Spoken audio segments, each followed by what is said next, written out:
Salut à toutes et à tous et bienvenue dans cette toute nouvelle vidéo. On va parler de balance des blancs, comment corriger votre balance des blancs pour que la suite de votre étalonnage soit le plus juste possible. On va tout de suite voir concrètement comment utiliser les outils dans DaVinci Resolve. Que vous ayez la version payante ou la version gratuite, c'est exactement la même chose. Pour ceci, on va utiliser trois outils dans DaVinci Resolve. On peut voir que le premier outil, ça va être dans les roues primaires, dans la roue des offsets, ici même. On va utiliser donc dans les aides à la colorimétrie, donc on peut voir qu'il y a le parade, il y a le waveform, le vector scope, l'histogramme. Nous, ce qui nous intéresse, c'est le vector scope. Et le troisième outil qu'on va utiliser, c'est dans Color, ici. Alors ma version elle est en anglais, mais je pense qu'en français c'est exactement le même sens, le même ordre. On va utiliser les printer light. Donc si vous ne l'avez jamais coché et jamais utilisé, je vous invite à le faire. On va le voir par la suite en détail à quoi ça sert. Donc on va commencer par notre plan du lézard. On peut voir tout de suite déjà la différence entre le avant et le après, et on va travailler ça ensemble. Donc je vais tout de suite reset ce plan-là. On va agrandir pour qu'on puisse bien voir ce qu'on fait, et c'est parti.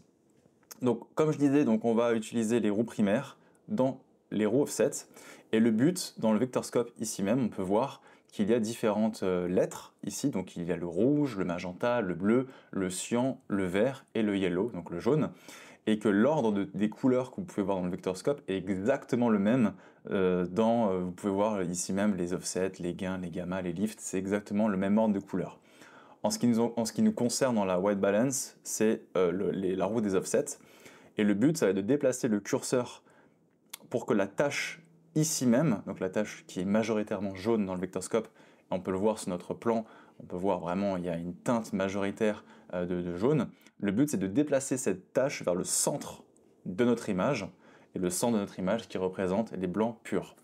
Donc pour ceci, on va tout de suite déplacer notre curseur dans la roue des offsets et le déplacer vers la couleur opposée. En l'occurrence, ce sera du cyan et du bleu. Alors bien évidemment, pendant que vous manipulez votre roue des offsets, c'est de garder un œil sur votre plan, ce qui n'est pas facile de parler en même temps. Et on peut déjà voir le avant et le après. Donc je retrouve vraiment des informations de couleur lors du shooting. Bien évidemment, le plan que vous pouvez voir ici même, il n'est pas encore juste, il y a encore des choses à modifier. Je trouve qu'il y a une teinte de bleu. Donc on va essayer justement avec le troisième outil dont je vous parlais tout à l'heure dans les printer light. On peut voir qu'on a la possibilité d'enlever, donc de rajouter ou d'enlever du rouge, du vert, du bleu, du cyan, du magenta. Et on peut voir qu'ici il y a du full, du half et du quarter. Bien évidemment, tout dépendra du dynamic range de votre caméra. Plus vous avez une caméra qui a une dynamic range élevée, plus vous allez être précis dans votre correction de couleur. En l'occurrence, moi j'ai shooté ces plans-là avec une Blackmagic, donc la Sika, qui me permet d'avoir du 12 bits, donc un étalonnage qui est assez poussé. On peut voir qu'il y a du full, du half et du quarter, comme je disais, ce qui va vous permettre soit d'enlever une couleur pleine, une demi-couleur ou un quart d'une couleur. En l'occurrence, ce qui va me concerner, moi j'aime bien utiliser les half, ça me permet quand même d'avoir une petite marge. Donc du coup, je disais qu'il y avait un peu trop de bleu sur mon image, donc je vais voir ce que ça donne en enlevant du bleu. Et voilà, concrètement, j'ai mon image qui est déjà traitée. L'avantage du color, enfin des printer light, c'est que ça va vous permettre vraiment d'être précis dans votre étalonnage. En ce qui me concerne, dans ma façon de travailler, je vais utiliser donc la roue des offsets, je vais déplacer le curseur pour modifier, enfin pour, on va dire, corriger 70% de mon image. Malheureusement, je n'ai pas le pad de coloriste, ce qu'ont les professionnels. Vous savez, le petit pad, comme un DJ en fait. Un DJ, quand il va mixer, il va utiliser un pad qui va lui permettre d'être précis. Vous verrez jamais un DJ mixer avec une souris. Ben, c'est un peu le même système avec la colorimétrie. Donc du coup, c'est pour ça que j'utilise, moi, pour terminer, pour peaufiner mon étalonnage, enfin la balance des blancs, je vais utiliser les printer light. Et concrètement, on peut voir que le avant-après, voilà, il est quand même assez bluffant. Et on va tout de suite continuer sur notre deuxième plan. Donc là, on est dans un environnement qui est différent, on est dans une forêt tropicale avec des verts qui sont bien riches et bien intenses, et on peut voir qu'il y a une dominante de vert. Voilà. Petite parenthèse, l'endroit où vous allez vous situer lors du shooting, aura une importance importante sur la balance des blancs.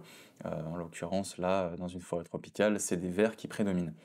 Donc on va continuer le process, donc on va reset le nœud, et on va le faire ensemble. Donc c'est exactement le même process. Voilà, on est sur une dominante verte. Le but, c'est de déplacer le curseur donc dans la roue des offsets, ici même, vers la couleur opposée.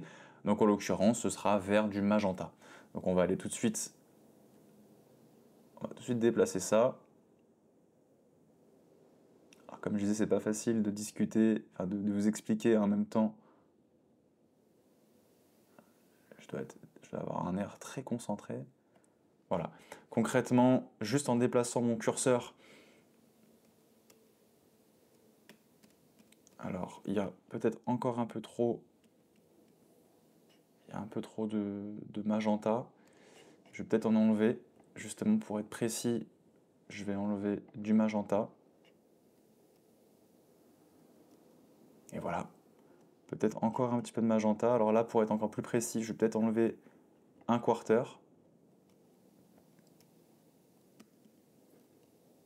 Et voilà. Ça m'a pris concrètement 2-3 clics qui me permettent de corriger mon image. Et c'est vraiment assez bluffant de voir qu'en quelques secondes, vous avez une base qui est saine et que par la suite, tous les plans que vous allez pouvoir, enfin toute la suite des nœuds vous allez pouvoir modifier sera faite sur une base saine. Et j'ai vu beaucoup de personnes justement ne pas modifier la balance des blancs ou le faire, mais avec forcément un ordre qui n'était pas le bon. Et par exemple, quand ils ajoutent de la saturation ou du contraste, le plan est complètement foutu. Donc voilà, j'espère que cette petite vidéo, ce petit tuto sur la balance des blancs vous a plu.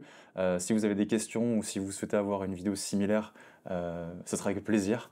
Et puis moi, je vous dis à très bientôt pour une prochaine vidéo. Tchuss!